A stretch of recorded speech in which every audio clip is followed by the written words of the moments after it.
Now, before we get into these answers, we've got some vocabulary to take a look at.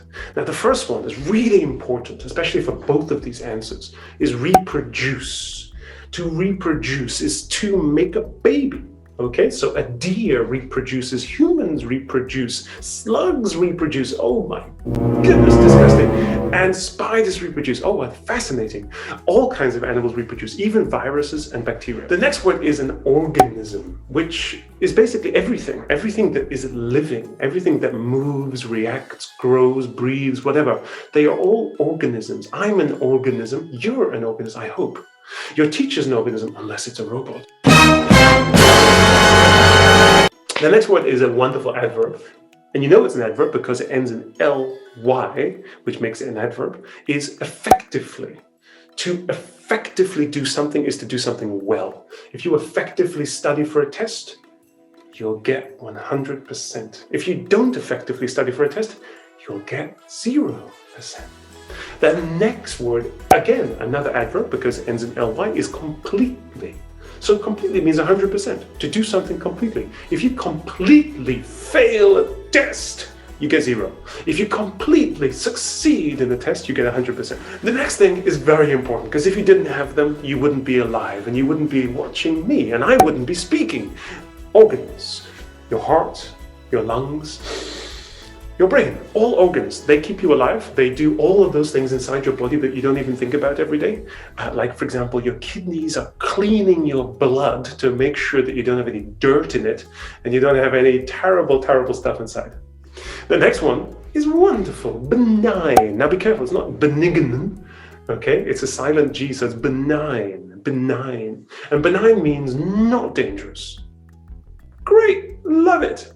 Completely benign. A benign virus will not hurt you. It's just there, but it doesn't do anything. It doesn't hurt you. The next word is kind of the opposite of benign. It's serious. Very serious. Now, sometimes when I was young, my father could be very serious, and I knew he was serious, not joking and not fun, because his eyebrows would do something strange. They would go,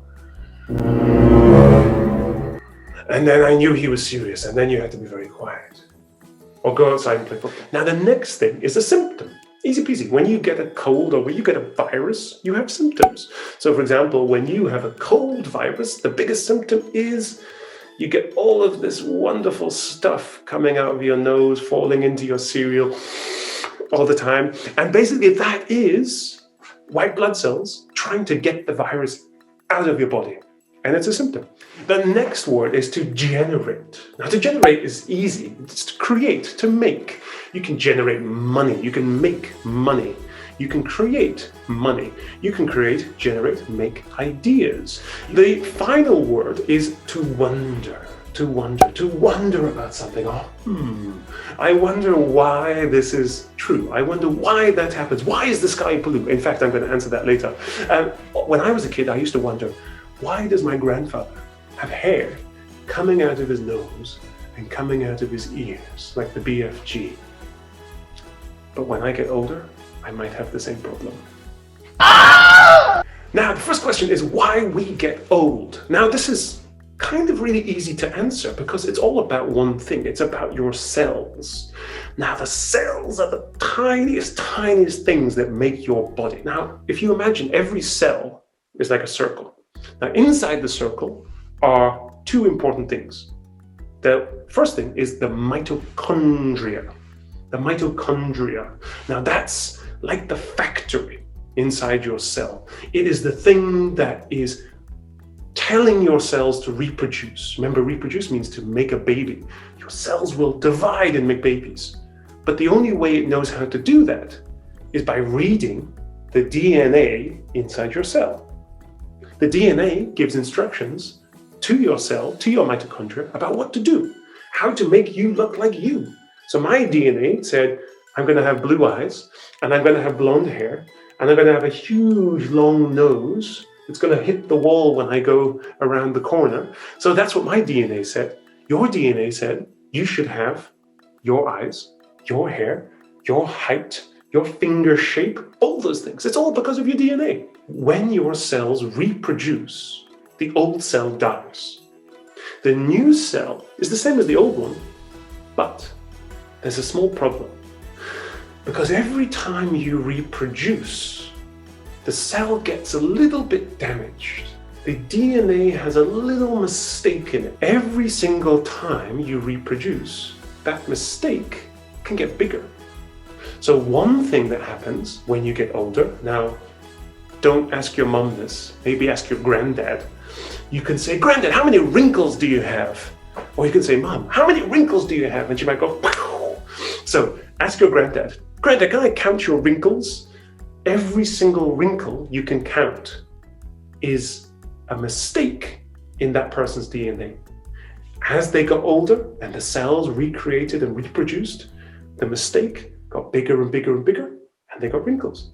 Your cells reproduce completely every 7 years, which means if you're 7 years old, you have had one set of cells. Every single thing in your body from a baby to 7 years old has been replaced once. When you're 14 years old, everything has been replaced twice, and so on and so on and so forth. So for example, if you are sitting there right now and you are 10 years old, that means your brain, your butt, everything on your body has already been replaced once. The thing you had when you were a baby, even your eyeballs, have been replaced by the cells reproducing. Now, the really sad thing is, as you get older, as I am finding out right now, everything in your body starts to get a few problems, like an old car. If you keep driving that car every single day, eventually you start to get these problems. As you get older, everything in your body will be less effective. It won't work as well as it used to. Your eyes might get less effective because the cells have mistakes in them. The DNA has been damaged, and eventually you need to wear glasses. You might find that you can't run as fast anymore.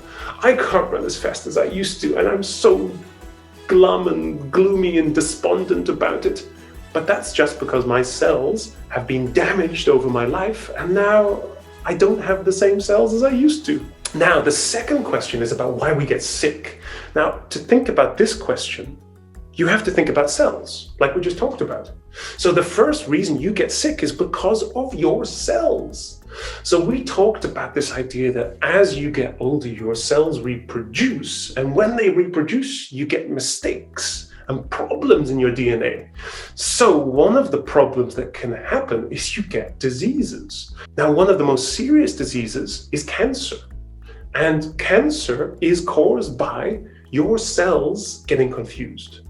The mitochondria and the DNA become really confused, and they start to reproduce cells too quickly in one place. They start to make one cell and another, and eventually you have this big ball of cells called a tumor, and that sits inside your body. But because it's sitting inside your body can't work properly. That's a really serious disease.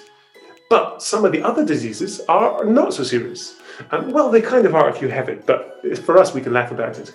Another disease you can get from your own cells making mistakes is called Pica syndrome, which sounds pretty adorable and quite cute. But it means that you wake up and you really want to go outside and grab a bowl and fill it with dirt and eat dirt. And this is very, very common. In fact, actually, sometimes when some moms are pregnant, they feel this urge to go and eat dirt too. It's a strange thing. Your brain is so confused. The second thing that can happen to you is you can get something called fish odor syndrome. And if you get this, your cells, oh my goodness, they're so terrible. They're like devils. They start to produce the smell of dead, rotten fish. So as you're walking around, you're going to smell like fish all day long. And people are going to think, wow, that person's disgusting. They stink of fish. It's not your fault. Now, the second thing that can make you sick is, as we all know right now in 2020, 2021, you have COVID-19, a virus. Now, this virus, you have to remember though, is only trying to reproduce. Cells try to reproduce, viruses try to reproduce. And it reproduces by going inside you. because you are warm and you can protect it from the cold and from the sun, and you have lots of energy inside your body and lots of advantages for the virus to start reproducing and making babies. So it jumps inside of you, goes in through your nose, goes into your organs, and it starts to reproduce. But eventually, hopefully, your body, your immune system, or your white blood cells, which are kind of like the police inside your blood, they will identify this virus, they'll go to it, and they will attack it, and they will kill it, or they will try to eradicate it and get it out of your body. Now, some viruses are really, really serious, but the thing is, even COVID-19, Corona, sometimes it's benign for people, especially for younger people. They have the virus and they don't even know they have the virus because the symptoms are tiny. They almost don't exist. But for older people with weaker immune systems who don't have white blood cells that can fight this virus effectively, they will have really serious symptoms, and then sometimes it can be really serious and really dangerous for them. Now, the third thing that can make you sick is bacteria. Germs! Yes, germs. But remember, not all bacteria is really serious. In fact, most bacteria is completely harmless and benign. And in fact, most bacteria is actually helping you. Now remember, bacteria is a living thing. It's an organism. And all it is trying to do, like a virus, like your cells, is to reproduce. So the best place to reproduce is inside your body, because it's warm and wonderful. And there is so much to do and so many things to eat and so many things you can use to help you reproduce more bacteria. However, if you're thinking, I'm going to just clean my entire body, know this. If you don't have the bacteria that lives inside of you, called your fauna, you can actually die. So actually, bacteria is keeping you alive. So when you think about germs and about bacteria, it's not all terrible, okay? In fact, there are some bacteria that are so amazingly beneficial that kill other dangerous, harmful bacteria, and they're called antibiotics. Now, these things are basically found in dirt.